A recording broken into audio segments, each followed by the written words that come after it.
السلام علیکم ورحمۃ اللہ وبرکاتہ۔ بسم اللہ الرحمن الرحیم۔ دوستو، یہ سن 14 ہجری کی بات ہے۔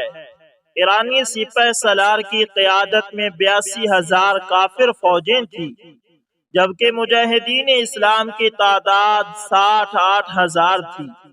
جب یہ اسلام کے جاں باز سپاہی ان سے نبرد آزما ہونے کے لیے ایرانی سرحد پر قاسیہ کے مقام پر جمع ہوئے تو رستم نے مسلمانوں کے سپہ سالار حضرت سعد بن ابی وقاص رضی اللہ تعالی عنہ کے پاس یہ کہہ کر اپنا ایلچی بھیجا کہ تم فوجیوں میں سے کسی کو اپنا نمائندہ بنا کر میرے پاس بھیجو تاکہ اس سے تبادلہ خیال کروں۔ حضرت سعد بن ابی وقاص رضی اللہ تعالی عنہ نے اس کے جواب میں ربیع بن عامر رضی اللہ تعالی عنہ کو روانہ کیا، جو 30 سال کے کڑیل نوجوان تھے اور فقراء صحابہ میں سے بھی تھے۔ آپ نے ان سے فرمایا، جاؤ اور اپنی وضاقتہ میں کسی طرح کی کوئی تبدیلی نہ کرنا، کیونکہ ہم ایسی قوم ہیں جن کو اللہ تعالیٰ نے اسلام کے ذریعے عزت و شان بخشی ہے۔ اگر ہم نے اسلام کو چھوڑ کر کسی اور ذریعے سے عزت اور شان طلب کی تو اللہ تعالیٰ ہمیں ذلیل و رسوا کر دے گا۔ حضرت ربیع بن عامر رضی اللہ تعالی عنہ اپنے سپہ سالار حضرت سعد بن ابی وقاص رضی اللہ تعالی عنہ کی نصیحت سن کر اپنے دبلے پتلے اور لاغر گھوڑے پر سوار ہوئے اور پھٹا پرانا کپڑا پہنے ہوئے ہاتھ میں چھوٹا سا نیزہ لے کر روانہ ہو گئے۔ جب رستم کو خبر پہنچی کہ مسلمانوں کا نمائندہ اس کی خدمت میں حاضر ہونے والا ہے تو اس نے اپنے ارد گرد حکماء اور وزراء اور فوجیوں کو اکٹھا کیا۔ وہ تمام کے تمام صف بندی کر کے تیار ہو گئے تاکہ ان کی یہ حیت دیکھ کر، ان کی یہ ہیبت دیکھ کر مسلمان نمائندہ مرعوب ہو جائے اور اچھی طرح گفتگو نہ کر سکے۔ علاوہ ازیں مسلمان نمائندے کی آمد کی خبر سن کر رستم نے اپنی مجلس کو سونے کے تاروں سے کڑے ہوئے تکیوں اور ریشم کی مسندوں سے سجایا اور قیمتی یاقوت و جواہرات سے مزین تاج پہنے ہوئے سونے کے تخت پر جلوہ افروز ہوا۔ جب حضرت ربیع بن عامر رضی اللہ تعالی عنہ وہاں پہنچے تو رستم نے اپنے فوجیوں اور وزیروں کو انہیں اندر لانے کا حکم دیا۔ حضرت ربیع بن عامر بوسیدہ کپڑوں میں اپنے چھوٹے سے گھوڑے پر سوار ہی داخل ہوئے اور ریشم کی مسندوں کے کناروں کو اپنے گھوڑے کے سموں سے رونتے ہوئے آگے بڑھے۔ آپ کے جسم پر ہتھیار، زرہ اور خول تھا۔ سپاہیوں نے کہا کہ آپ نے ہتھیار اتار دو۔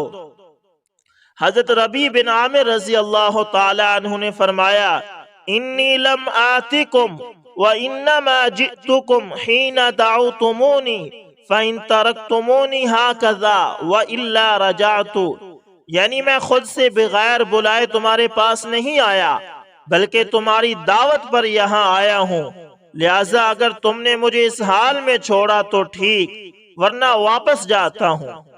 یہ سن کر رستم نے اپنے سپاہیوں سے کہا کہ اس کو ایسے ہی آنے دو۔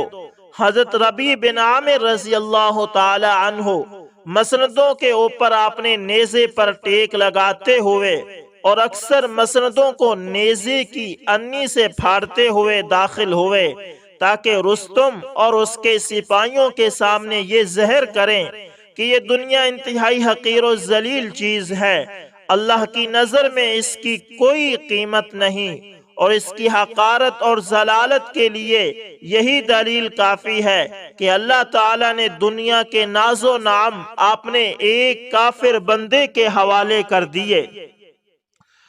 ادھر مسلمانوں کے سپہ سالار حضرت سعد بن ابی وقاص رضی اللہ تعالی عنہ کا یہ حال تھا کہ وہ زمین پر بغیر کسی بچھونے کے سو جاتے تھے۔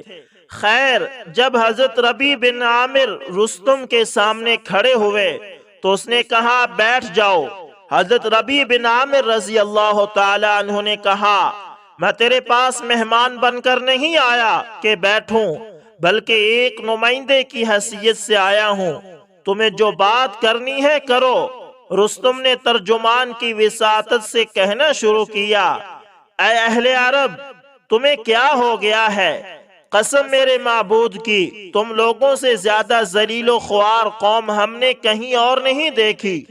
رومیوں کی اپنی ایک تہذیب ہے، اہل فارس کی اپنی ایک تہذیب ہے، یونان کی اپنی ایک تہذیب ہے، ہندوستانیوں کی اپنی ایک تہذیب ہے، مگر تم اہل عرب جھگڑالو اور ضدی لوگ ہو، بکریوں اور اونٹوں کو ریگستان میں دوڑانے والے ہو۔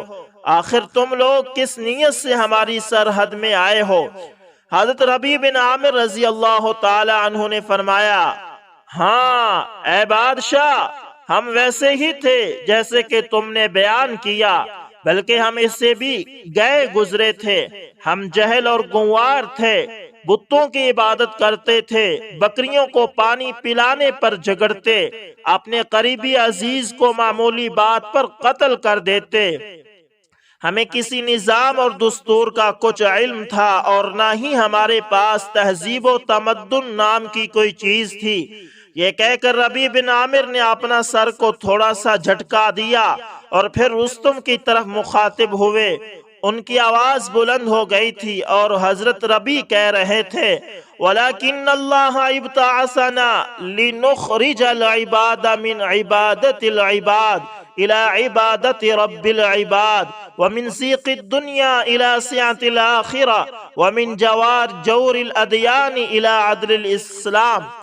لیکن اللہ تعالیٰ نے ہمیں تمہارے پاس اس لیے بھیجا ہے کہ ہم بندوں کو بندوں کی بندگی سے نکال کر اللہ کی بندگی کی طرف لے جائیں، دنیا کی تنگی اور پریشانی سے نکال کر آخرت کی وسعت اور فراوانی کی طرف لے جائیں، اور مختلف مذاہب کے ظلم و جوار سے نکال کر اسلام کے عدل و انصاف کی طرف لے جائیں۔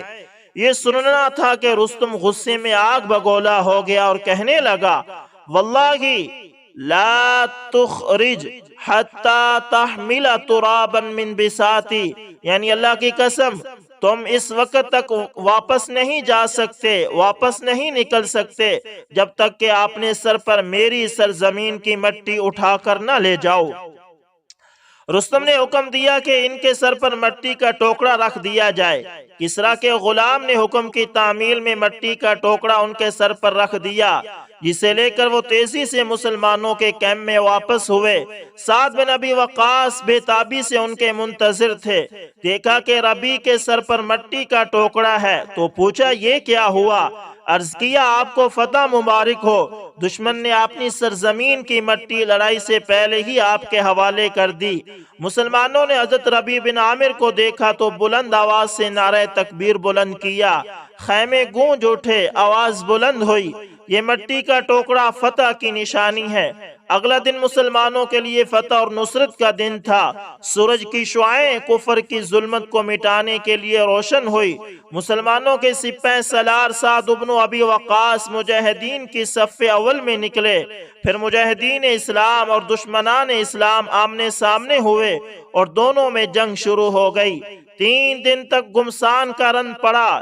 اس مدت میں ضلالت و گمراہی کی دلدل میں پھنسے ہوئے ایرانی فوجیوں کے سروں کو جو کلمہ لا الہ الا اللہ محمد رسول اللہ کی پہچان سے خالی تھے، مجاہدین اسلام کچلتے رہے اور کفار کے سروں کو اڑاتے رہے، یہاں تک کہ دشمنان اسلام شکست فارس سے دوچار ہو گئے۔ وہ مسلمانوں کی تلواروں کی چھنکار اور ان کے خنجروں کی چمک کی تاب نہ لا سکے، اور اس طرح مسلمانوں کو تاریخ ساز فتح نصیب ہوئی۔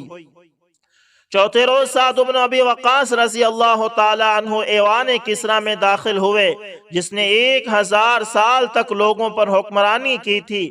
جب حضرت سعد بن ابی وقاص نے کسریٰ کے محل میں سونے سے تمہ سازی کا کام دیکھا اور وہاں ہیرے جواہرات، قیمتی پتھر اور موتیوں کے نقش و نگار دیکھے تو اللہ کا اس انعام پر بے اختیار رونے لگے اور قرآن کریم کی ان آیات کی تلاوت کرنے لگے۔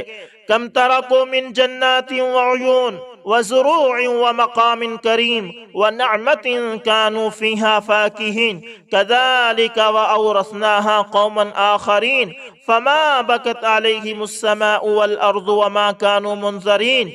وہ کتنے ہی باغات اور چشمے چھوڑ گئے اور زراعتیں اور عالی شان عمارتیں اور نعمتیں اور راحتیں جن میں وہ عیش کیا کرتے تھے، اسی طرح ہوا اور ہم نے ان سب کا دوسرے لوگوں کو وارث بنا دیا، پھر نہ تو ان پر آسمان اور زمین روئے اور نہ ہی انہیں مہلت دی گئی۔